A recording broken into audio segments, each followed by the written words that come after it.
অনুগ্রহ করে শুনবেন। পশ্চিমবঙ্গের মাননীয় মুখ্যমন্ত্রী মমতা বন্দ্যোপাধ্যায় এর অনুপ্রেরণায় এবং ক্ষুদ্র ছোট ও মাঝারি শিল্প এবং বস্ত্র দপ্তরের উদ্যোগে সমগ্র পশ্চিম বর্ধমান জেলার ব্লক এবং কর্পোরেশন এলাকার প্রতিটি বড় অফিসে 2 ডিসেম্বর থেকে 20 ডিসেম্বর 2024 ব্যাপী শিল্পের সমাধানে মজমি ক্যাম্প অনুষ্ঠিত হবে।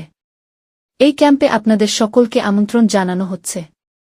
এই ক্যাম্পে ক্ষুদ্র ছোট ও মাঝারি শিল্প এবং বস্ত্র দপ্তরের সকল প্রকল্প ছাড়াও অন্যান্য দপ্তর যেমন সংখ্যালঘু উন্নয়ন দপ্তর, অনগ্রসর শ্রেণী কল্যাণ দপ্তর, কৃষি, শিক্ষা, পঞ্চায়েত ও গ্রামোন্নয়ন, খাদ্য প্রক্রিয়াকরণ ও উদ্যান পালন প্রভৃতি দপ্তরের আধিকারিক সহ ব্যাংকের আধিকারিকরা উপস্থিত থেকে ও দপ্তরের সমস্ত প্রকার সরকারি প্রকল্পের সুযোগ সুবিধা প্রদানের জন্য সহায়তা করবেন, আবেদনপত্র গ্রহণ করবেন এবং পরিষেবা প্রদান করবেন।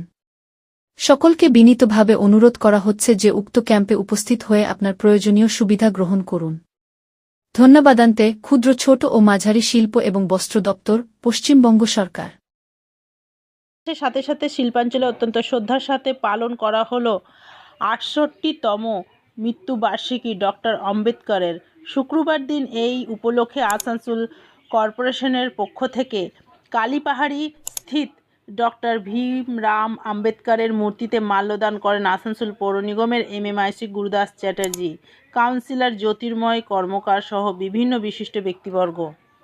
Green Asansol, clean Asansol. বাবা সাহেব ভীমরাও আম্বেদকর এর যে মৃত্যু দিবস, ৬৮তম মৃত্যু দিবসে আমরা আসানসোল মিউনিসিপ্যাল কর্পোরেশনের তরফ থেকে আর আদিবাসী কল্যাণ যে আমাদের সংস্থা আছে, দুজনের পক্ষ থেকে ওনাকে শ্রদ্ধা জানাবার জন্য এই কালীপাহাড়ি মোড়ে ওনার যে প্রতিকৃতি আছে, মূর্তি আছে, তাতে আমরা মাল্যদান করলাম। সঞ্জয়বাবু আছেন, ওনাদের চেয়ারম্যান আছেন, আমাদের জ্যোতি আমাদের কাউন্সিলর, আরও অনেকজনই পরে পরে আসবেন।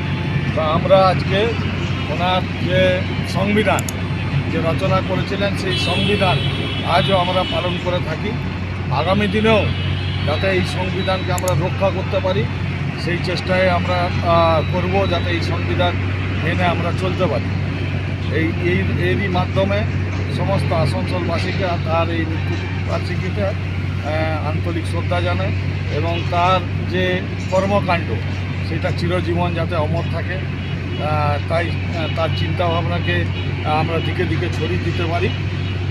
তাই আজকের এই অনুষ্ঠানে আমরা উপস্থিত হয়ে ওনাকে শ্রদ্ধা জানাতে পেরে নিজেদিকেও ভাগ্যবান মনে করি। ধন্যবাদ।